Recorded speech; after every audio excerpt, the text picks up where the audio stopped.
mudah kalian mengerti dan dapat mudah kalian pahami. Silakan ketua kelasnya dipimpin dulu doanya. Siap. Marilah teman-teman, sebelum kita mulai pelajaran, marilah kita berdoa menurut agama dan kepercayaan kita masing-masing. Berdoa mulai.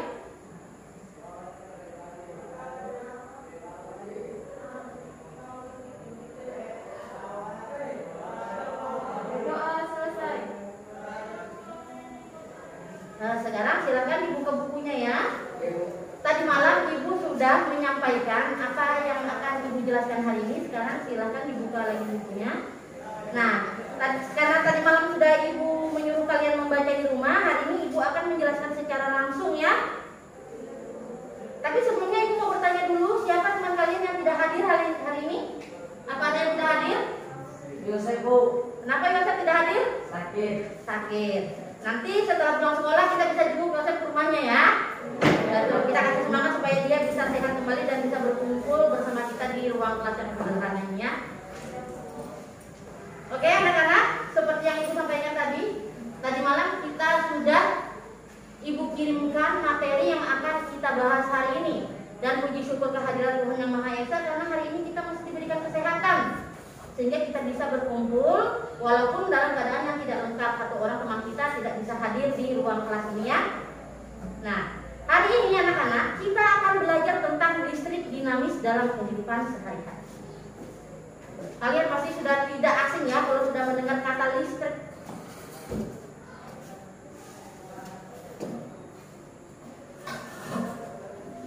Oke, hari ini kita akan belajar masalah listrik dinamis. Sebelumnya kita sudah belajar tentang listrik statis. Nah, apa sih bedanya listrik statis dan listrik dinamis? Nah, kita akan bahas hari ini. Oke?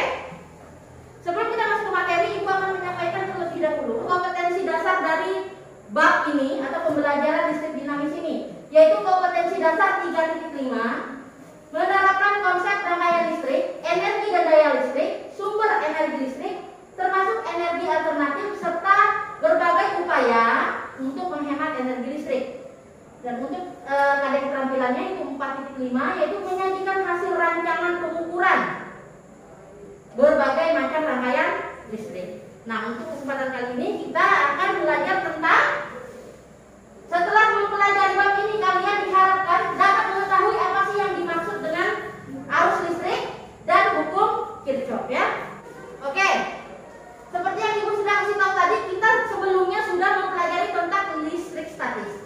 Pada bab sebelumnya kita sudah mempelajari konsep lompatan elektron pada benda atau biasa disebut dengan listrik statis.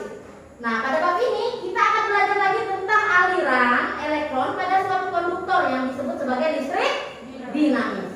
Nah, dan manfaatnya dalam kehidupan sehari-hari. Nah, di situ ditulis kalau listrik dinamis ini memiliki manfaat yang sangat besar dalam kehidupan kita. Sebelum Ibu memberikan contoh, kalian itu sudah membaca tadi malam. Contohnya apa sih? Contoh dari listrik dinamis.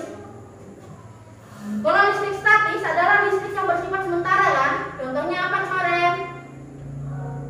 Contohnya ini ketika kamu menggunakan sisir dan menggosokkannya ke kepala, kemudian kalian mendekatkan sisir itu ke kertas, maka kertas akan terangkat lengket di sisirnya. Itu yang disebut dengan listrik statis atau lompatan elektron ya. Nah, berbeda dengan listrik statis, pada listrik dinamis ini adalah aliran energi yang tidak terputus atau terus menerus. Nah, apa contohnya? Contoh yang pertama adalah lampu. Nah, lampu ini kan menggunakan yang namanya arus listrik ya. Oke. Sekarang kalau zaman dulu kita itu pakai apa sih kalau malam hari? Kalau zaman dulu zaman ada listrik apa? Pakai lilin. Kalau di kampung pakai apa? Pakai obor, pakai lentera. Nah, sekarang kita tidak perlu khawatir lagi, bahkan di jalan-jalan pun kita sekarang sudah diterangi oleh berbagai macam penerangan. Nah, jadi di sini sudah ada wacananya malah tidak terasa gelap dan mencekam lagi karena ada penemuan listrik oleh Thomas Alva Edison, dan teknologi kelistrikan ini dikembangkan lagi oleh Oersted dan Faraday. Nah, oleh karena itu kita semua yang ada di sini dan semua makhluk hidup yang ada di bumi wajib untuk bersyukur dan bijaksana dalam menggunakan listrik. Salah satunya dengan cara apa? Nah, salah satunya dengan cara memahami listrik dan mengupayakan berbagai penghematan listrik. Nah, kemudian hal ini perlu kita lakukan agar terhindar dari bahaya listrik. Bahaya kelistrikan. Bahaya kelistrikan itu apa sih salah satunya? korsleting listrik. Kalau sudah korsleting nanti terjadi apa? Biasanya kebakaran. Pintar ya. Jadi kalian pasti sudah tahu tentang kelistrikan ini. Next. Oke, jika kita perhatikan lampu. Nah, tadi kan pada saat ibu setel kamera, ibu nyuruh si Arum mematikan lampu. Nah, lampu ini merupakan adalah penyambung dan pemutus aliran listrik atau biasa disebut dengan sekring ya. Oke, jadi apakah makhluk hidup dapat menghasilkan arus listrik? Nah, kemudian pernahkah kamu berpikir bagaimana cara membuat atau menemukan sumber arus listrik? Ternyata selain dihasilkan oleh pembangkit listrik, listrik itu juga dapat dihasilkan dari berbagai macam. Contohnya dari baterai, ya kan? Untuk menghidupkan senter biasanya kamu pakai baterai. Kemudian bisa memakai aki, ya. Kalau untuk mobil itu kan menghasilkan listrik ya. Karena kemarin juga ibu kebetulan pas bawa mobil, itu kan audionya baru diganti sama suami ibu. Kemudian ketika ibu bawa jalan, audionya konslet, mobilnya terbakar. Nah, jadi itu juga berbahaya ya dari aki. Jadi kita tidak boleh asal merangkai saja listrik, karena listrik ini sangat berbahaya, harus orang ahlinya. Apalagi dalam keadaan yang misalnya untuk kendaraan, itu kan berbahaya. Misalnya kita lagi naik motor nih, nggak taunya kita ada setting apa yang suka modif motor. Nggak taunya konslet, kita nggak tahu di motor kita bawa jalan padahal api menyala.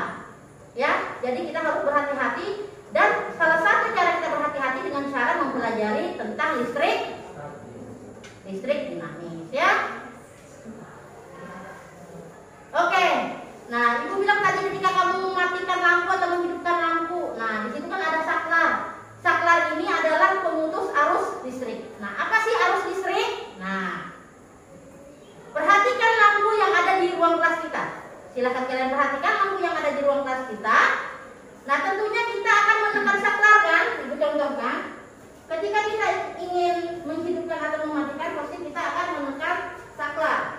Ketika ibu tekan saklar, maka otomatis lampunya akan menyala. Ketika ibu tekan lagi, otomatis juga lampunya akan mati. Tapi pernah nggak sih kamu pada saat kamu di rumah, ketika kamu menekan satu saklar, hanya ada beberapa lampu yang hidup? Pernah nggak kayak gitu di rumah? Ada nggak?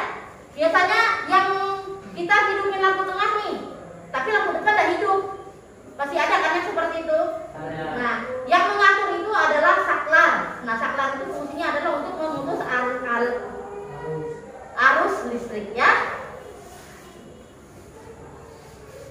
Oke, tadi juga sudah dijelaskan sebenarnya untuk mendapatkan arus listrik ini bukan hanya dari pembangkit listrik saja, tapi bisa juga dihasilkan oleh baterai dan buah-buahannya, apalagi buah-buahan yang bersifat asam. Nah, buah-buah yang bersifat asam ini dia bisa menghasilkan yang namanya arus listrik. Kalian bisa lihat gambarnya di depan. Nah, ini ada di buku ya. Ini kegiatan 5.1 dan 5.2. Ini kemarin sudah kita praktekkan. Nah, sekarang Ibu akan menjelaskan kembali hasil praktek kita yang kemarin. Silahkan dilihat. Yang 5.1 adalah gambar ketika kita menghidupkan lampu dengan menggunakan baterai. Dan yang sebelahnya adalah kita menghidupkan lampu dengan menggunakan buah semangka ya. Perhatikan nih balik kita kan sudah praktek bang. Oke, perhatikan. Nah, kegiatan yang sudah kita lakukan pada praktikum minggu kemarin, yaitu praktikum pada aktivitas 5.1 dan 5.2, yaitu percobaan menggunakan baterai, dan yang kedua adalah praktikum menggunakan buah semangka ya. Nah, buah ini dapat berperan sebagai sumber tegangan karena adanya penggunaan lem pengseng. Kalian bisa lihat di sini ada lem pengseng. Di sini yang ini yang Ibu tunjuk ini. Oh, terlihat di situ ya. Bentar. Di sini ada lem pengseng. Nah, ini lem pengseng ya. Nah, ini adalah lem pengseng dan lempeng besi yang berfungsi untuk menimbulkan beda potensial dalam buah. Di sini yang digunakan besinya adalah paku ya. Jadi dia menggunakan seng, dan untuk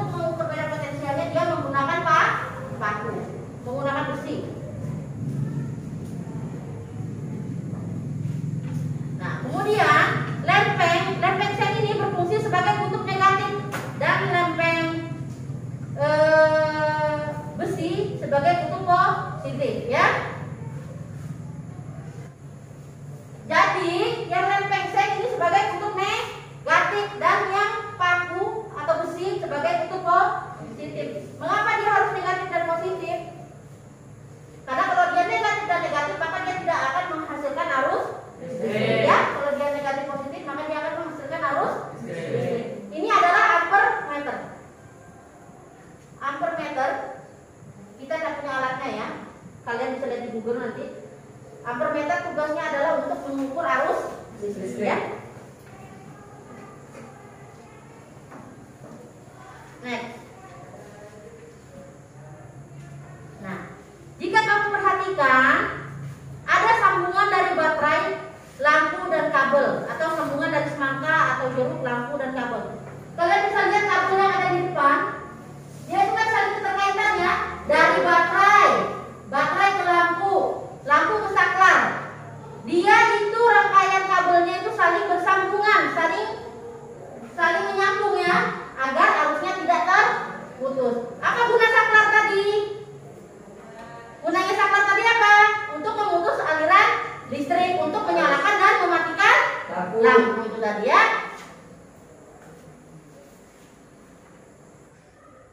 Oke. Saklar itu berhubungan dengan yang namanya rangkaian tertutup dan rangkaian terbuka. Kalian bisa lihat gambarnya di depan. Yang lampunya mati yang sebelah sini, yang rangkaian terbuka, kita bisa lihat. Ketika kamu menghubungkan lampu dan sumber listrik dengan menggunakan kabel, artinya kamu telah membuat sebuah rangkaian listrik. Nah, pada rangkaian listrik tertutup, saklar tertutup pada posisi on, ya, yang ini ya. Ini posisi on. Arus listrik akan mengalir dan lampu akan menyala, obatnya ini. Apabila ini kan di sini ada stringnya ya, jadi stringnya itu samping sini. Kalau dia on, arus listrik atau stringnya ini akan tertutup seperti ini. Paham nggak? Paham. Jadi gitu ya. Kalau arusnya tertutup seperti ini, maka listrik akan mengalir seperti ini. Ya. Apabila string itu kita ketek atau kita pencet ya bahasanya, maka string itu akan terbuka seperti ini. Ketika dia terbuka seperti ini, maka arus listrik itu tidak dapat mengalir, alias terputus sehingga lampu akan mati, ya.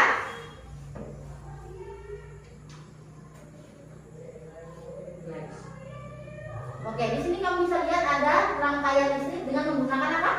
Baterai ya, dengan menggunakan baterai. Nah, di sini ada wacananya. Arus listrik mengalir karena pada ujung-ujung rangkaian ada beda potensial listrik. Beda potensial antara kutub positif dan kutub negatif ya. Kenapa tadi harus ada positif dan negatif? Agar apa? Kalau negatif dengan negatif tidak akan menghasilkan arus listrik. Iya, pintar ya. Oke, berarti sudah mengerti sampai sini. Kemudian di sini ada ujung kawat penghantar yang memiliki banyak elektron terhubung dengan kutub negatif. Nah, kawat-kawat yang kita sambungkan di sini ini mengandung banyak elektron. Nanti disambungkan ke kutub positif dan kutub negatif ya. Nah, dapat dikatakan memiliki beda potensial listrik yang rendah, sedangkan ujung kawat penghantar lainnya yang memiliki sedikit elektron terhubung dengan kutub positif baterai dapat dikatakan memiliki potensial listrik yang tinggi. Arus listrik mengalir dari potensial ke potensial yang rendah ya. Sini ada gambarnya.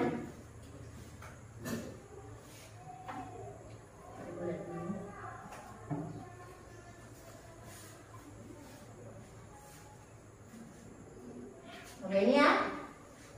Arus listrik itu di dalam buku teks dipelajari arus konvensional, biasa disebut dengan arus listrik, itu mengalir dari beda potensial tinggi ke potensial yang rendah. Bisa dilihat, potensial tinggi ditandai dengan tanda positif. Kalau misalnya kamu melihat baterai, di baterai biasanya dia ada seperti ini, tanda positif dan negatif, ya kan? Nah, tanda positif menandakan kalau misalnya arus yang mengalir pada baterai ini adalah besar, ya. Tanda negatif menandakan kalau arus yang mengalir pada benda ini adalah rendah, ya, rendah atau kecil. Jadi arus pada arus listrik itu mengalir dari potensial yang tinggi ke rendah. Bisa dilihat di sini. Dia mengalir dari yang potensialnya tinggi. Lihat alirannya, lihat sini. Tuh, lihat tanda panahnya ya. Dia mengalir dari yang potensial menandai kalau potensial ini tinggi dan negatif adalah menandai kalau potensial yang berada di baterai ini rendah, sehingga bisa terjadi yang namanya rangkaian arus listrik, kemudian lampunya bisa menyala, ya. Aman ya? Nah, arus listrik. Nah, arus listrik bisa diartikan sebagai jumlah muatan yang berpindah dari satu tempat ke tempat yang lain dalam 1 detik. Nah, melalui definisi tersebut maka arus listrik dapat dirumuskan sebagai berikut. Silahkan diperhatikan di depan. I sama dengan Q per T, di mana I adalah arus listrik. Kemudian Q adalah jumlah muatan yang berpindah dan T adalah waktu, ya. Silahkan dilihat di sini. I harus kalian ingat, ya. I ini adalah arus listrik. Jadi nanti kalau misalnya di soal ditanyakan diketahui arus listrik, berarti kalian tulis di ya kan? Karena yang ditanya adalah arus listrik, ya. Kemudian Q adalah jumlah muatan yang berpindah, satuannya adalah kolom. Ampere biasanya disingkat jadi A besar, kolom biasa C besar, ya. Kemudian T itu adalah waktu satuannya sekon atau simbolnya adalah S. Nah, jadi nanti kalau misalnya di soal, ketika kamu bertemu dengan soal, satuannya bukan ampere tapi mikroampere. Jadi kalian harus ubah dari mikroampere ke ampere. Begitu juga dengan kolom. Siapa tahu di soal nanti ketemunya mikrokolom, sementara di rumus kita menginginkan kalau satuannya adalah kolom. Sama seperti waktu. Biasanya di soal kebanyakan waktu itu menggunakan satuan menit. Nah, jadi dari menit kita ubah lagi menjadi sekon, ya. Untuk menambah wawasan kalian tentang contoh soal ini, maka ibu sudah siapkan di sini contoh soal. Silahkan diperhatikan ke depan. Silahkan diperhatikan ke depan. Di sini ada soal. Berapakah kuat arus listrik yang mengalir jika muatan 550 kolom mengalir selama 5 menit, dan yang B, muatan 50 mikrokolom mengalir selama 25 sekon atau detik, ya. Kita tulis dulu diketahuinya yang pertama.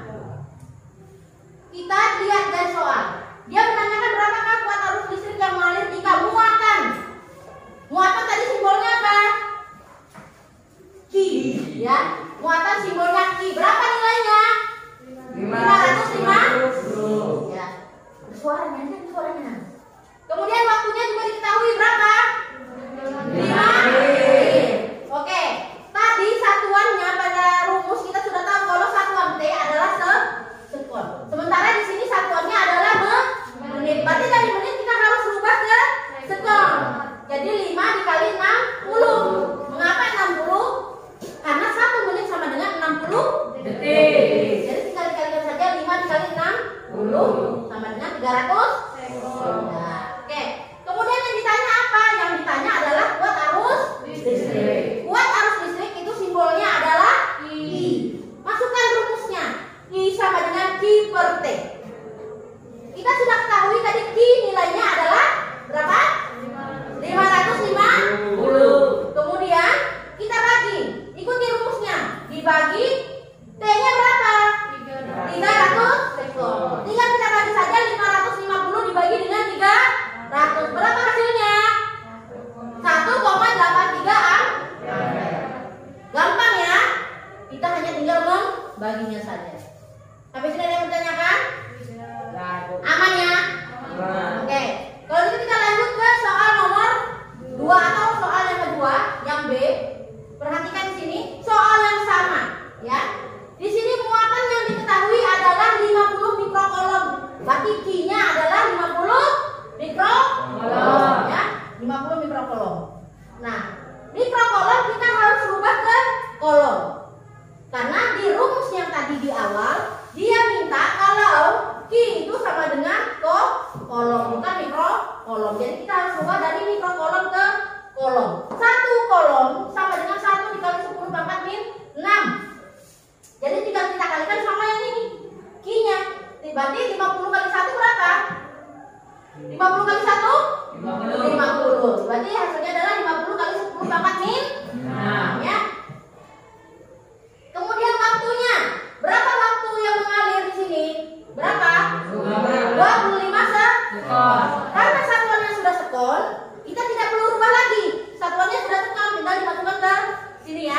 waktunya sudah on. Kemudian yang ditanya sama, yang ditanya adalah kuat arus listrik. Masukkan rumusnya, I sama dengan Q per T. Nah, masukkan 50 dikali 10 pangkat 6 dapatnya dari Q ini, ditaruh langsung di sini. Kemudian waktunya tadi berapa? 25. Tulis di bawahnya 25. Gampang, 50 dikali bagi 25 berapa?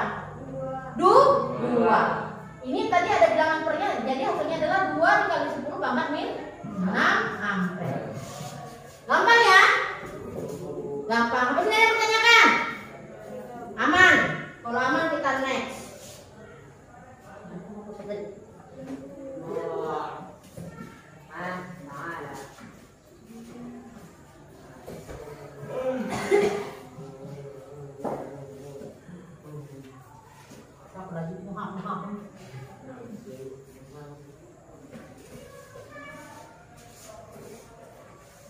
Oke, lanjut.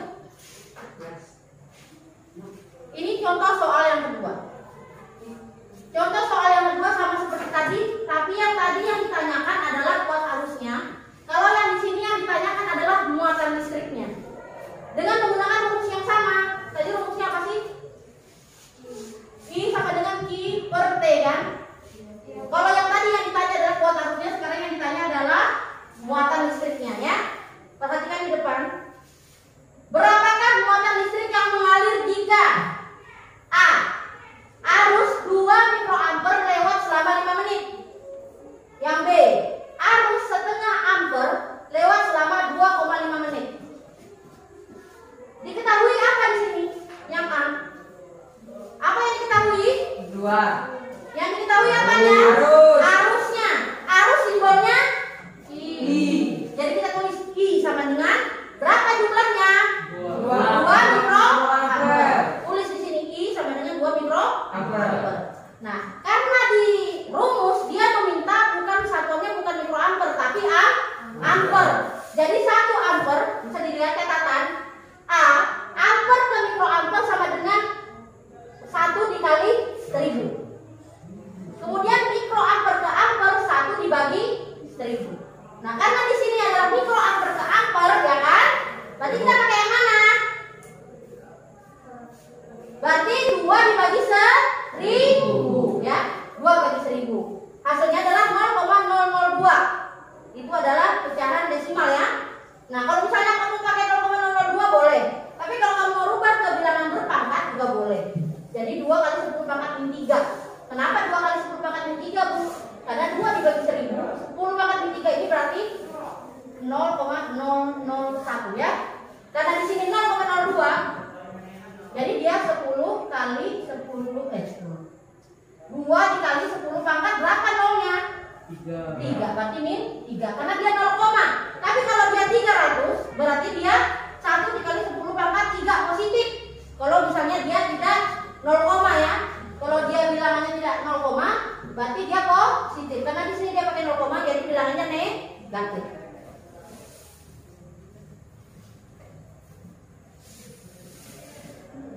Oke, lanjut. Kita masukkan waktunya setelah itu. Waktunya yang diketahui berapa menit? 5. Nah, seperti yang tadi, kita harus merubah lagi dari menit ke sekon.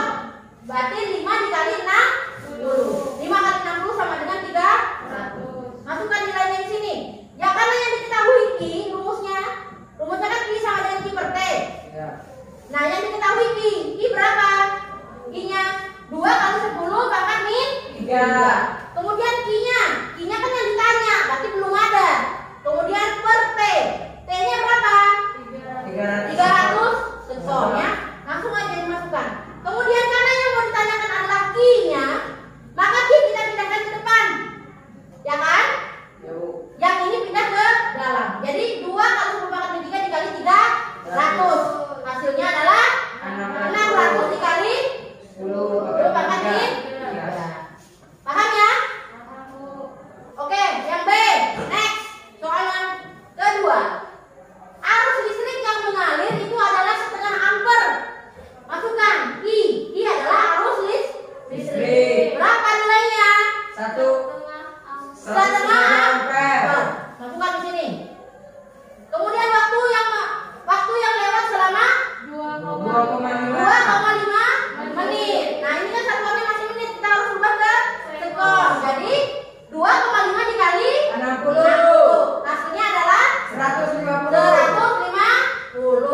nih 150. Kemudian yang ditanyakan adalah Q-nya. Masukkan kembali rumusnya. Nah, Q atau kuat arusnya yang diketahui adalah setengah. Langsung kita tulis di sini setengah. Bisa dilihat ya, setengah. Kemudian sama dengan Q. Kenapa Q-nya tidak ada nilainya? Karena Q yang ditanyakan. Kemudian T, waktunya adalah 150.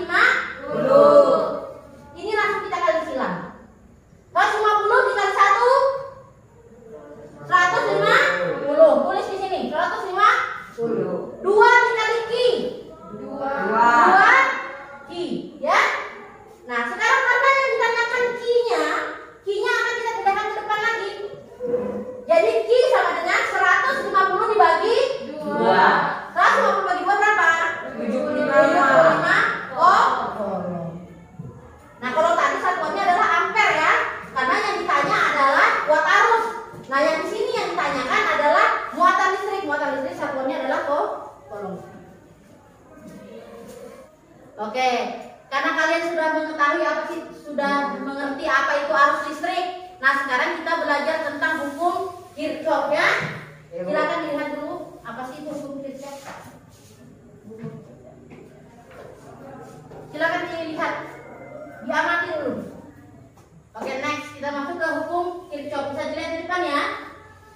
Hukum Kirchhoff yang pertama berbicara bahwa pada suatu titik arus listrik yang masuk sama dengan arus listrik yang keluar. Silakan diperhatikan di depan. Ini selalu keluar di ujian nasional biasanya. Hukum Kirchhoff yang pertama berbicara tentang apa? Bahwa Bahwa suatu titik arus listrik yang masuk sama dengan arus listrik yang keluar. Jadi arus listrik yang masuk sama dengan arus listrik yang keluar ya. Perhatikan di sini ada gambar. Jelas ya gambarnya ya. Kamu lihat tanda panahnya.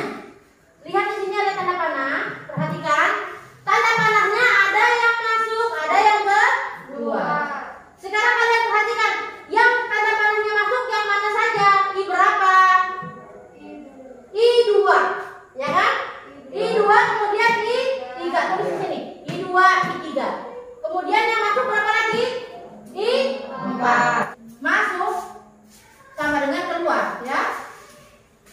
Nah, yang masuk adalah I2, I3, I4. Tulis di sini. Berarti ini yang masuk ya. Ini yang keluar. Nah, yang keluar yang mana saja? I5, I6, dan I1 ya. Jadi kita tulis di sini I2 ditambah I3 ditambah I4 sama dengan I1 ditambah I5 ditambah I6. Paham ya? Ini yang masuk, yang panahnya masuk ditulis di sebelah sini dan yang keluar ditulis di sebelahnya. Oke? Kemudian di bawah berubah lagi dia menjadi seperti ini. Arus masuk itu akan dijumlahkan sedangkan arus yang keluar akan dikurang. Jadi I2 ditambah I3 ini yang masuk ya, ditambah I4 dikurang berapa arus yang keluar? I1 I5 dikurang I5 dikurang I6 karena dia keluar arusnya ya sama dengan 0. Paham ya? Paham. Ini tinggal dijumlahkan, tinggal dikurangkan saja. Untuk menambah wawasan kalian lagi, gue akan berikan contoh soal lagi.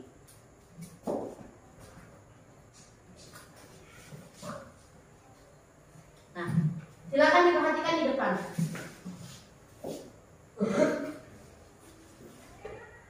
Kalian disuruh menentukan arus listrik yang belum diketahui, ya. Ini menggunakan rumus hukum Kirchhoff. Hukum Kirchhoff tadi apa rumusnya? Masuk sama dengan keluar. Nah, sekarang kita perhatikan gambar yang ada di sebelah sini, nak. Perhatikan. Di sini pada gambar ada 2 titik.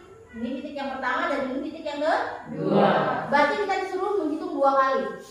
Kita perhatikan yang gambar pertama dulu, yang sebelah kanan ya. Kalian perhatikan yang masuk panahnya yang mana saja sih?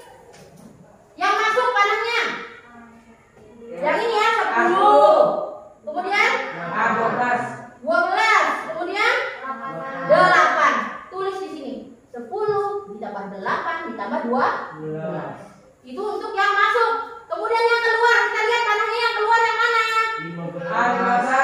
15 dan 1. I1. Tulis ini 15 ditambah I1. Tinggal kita jumlahkan. 10 ditambah 18 ditambah 12 sama dengan 30. Sama dengan 15 ditambah I1. Karena I1-nya belum diketahui ya. Kemudian karena kita mau mencari yang I1 ini yang tidak ada nilainya, I1 kita pindahkan ke depan.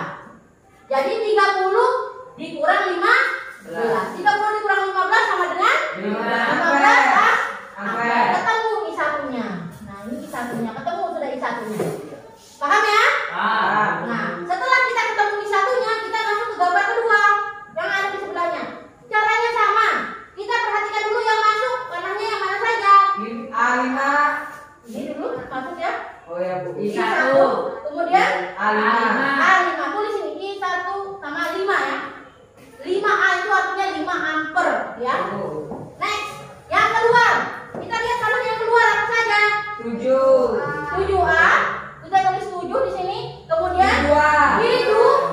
Tulis di sini I2. Masukkan nilainya. I1 tadi kita sudah dapat. Berapa? 15. Tulis di sini 15. 15 tinggal ditambah di 5. Kemudian di sebelah tetap 7 ditambah I2 karena I2-nya belum diketahui. Karena I2-nya belum diketahui, jadi I2-nya kita lempar ke depan lagi. Ya kan? Karena dia yang ditanyakan. 15 tambah 5. 20. Di sini tetap 7 ditambah I2. I2-nya kita pindah ke depan, jadi 20 dikurang 7. 20 dikurang 7 sama dengan 13 ampere. Gampang ya? Next.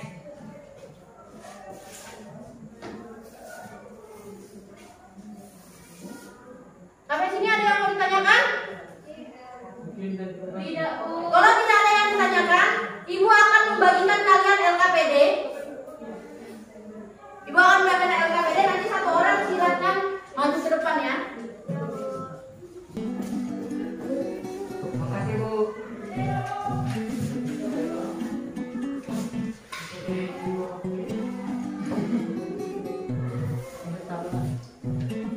Silakan langsung dikerjakan saja.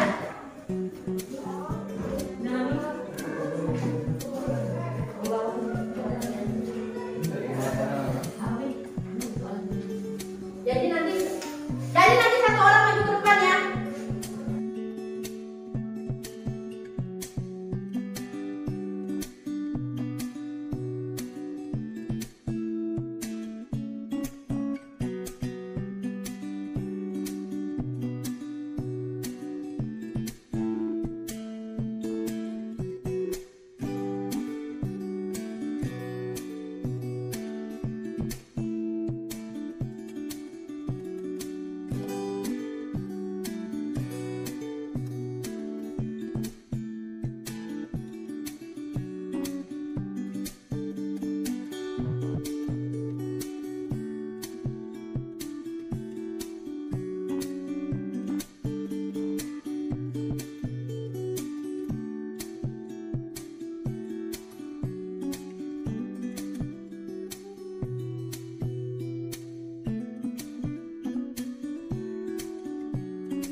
Oke, silakan dikerjakan di depan.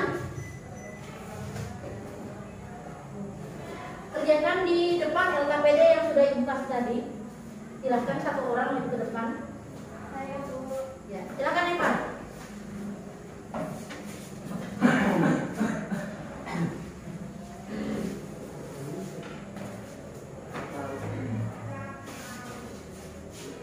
Silakan diperhatikan di depan semuanya. Boleh kita tahu bikinnya.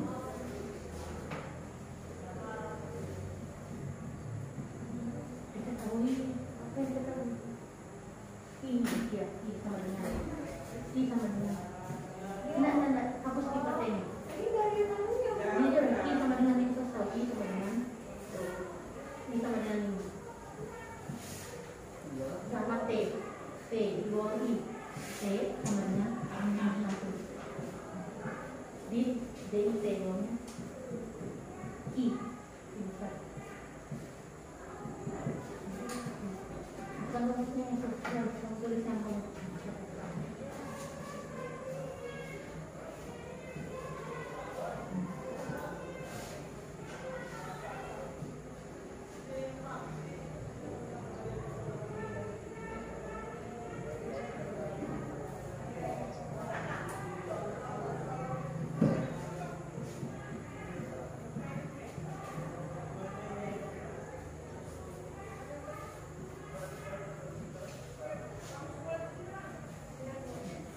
Apakah semua hasilnya sama? Sama. Oke, berarti ibu anggap kalian sudah mengerti. Kita bahas sama-sama lagi, siapa tahu masih ada yang belum terlalu paham. Di soal yang diketahui yang pertama adalah kuat arusnya. Kuat arusnya sama dengan 5. Satuannya apa kuat arus? Itu ampere ya. Yang diketahui I sama dengan 5 ampere. Kemudian T sama dengan 60 sekon. Yang ditanya adalah Q-nya. Apa itu Q? Muatannya yang ditanyakan. Masukkan rumusnya I sama dengan Q per T. I-nya sudah diketahuinya. I-nya adalah 5. Q belum diketahui, ya. Jadi kita tetap tulis Q di sini. Kemudian dibagi T. T-nya sama dengan 60. Kemudian kata Q yang ditanyakan, Q kita pindah ke depan. Jadi 5 dikali 60. 5 kali 60 sama dengan 300.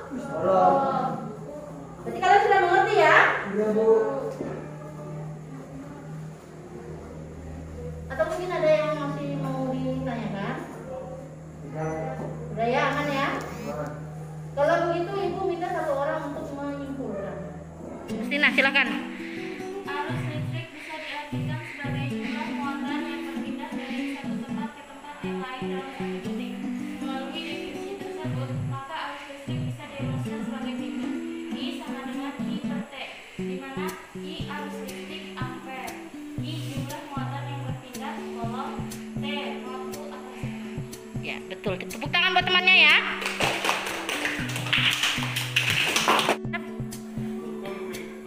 Yang pertama berbicara bahwa pada suatu titik arus listrik yang masuk sama dengan arus listrik yang keluar. Ya, betul. Tepuk tangan buat temannya. Dengan demikian, tadi temanmu sudah menyimpulkan 2 kesimpulan mengenai arus listrik dan hukum Kirchhoff. Dan ibu juga sudah memberikan contoh soal tadi. Alhamdulillah kalian semua bisa mengerjakan dengan baik. Jadi ibu anggap kalian sudah memahami tentang apa sih yang dinamakan dengan arus listrik dan yang dinamakan dengan hukum Kirchhoff. Ya. Baiklah anak-anak, untuk pembelajaran berikutnya kalian pelajari di halaman selanjutnya ya mengenai rangkaian listrik dan karakteristik rangkaian listrik. Nanti dibaca di rumah ya. Oke. Nanti kalau misalnya ada suatu hal yang juga ingin ditanyakan lagi kepada ibu, silahkan ditanyakan ya. Oke, sekian saja pertemuan kita hari ini. Ibu akhiri, wassalamualaikum warahmatullahi wabarakatuh. Waalaikumsalam warahmatullahi wabarakatuh. Oke, tangan kita semua.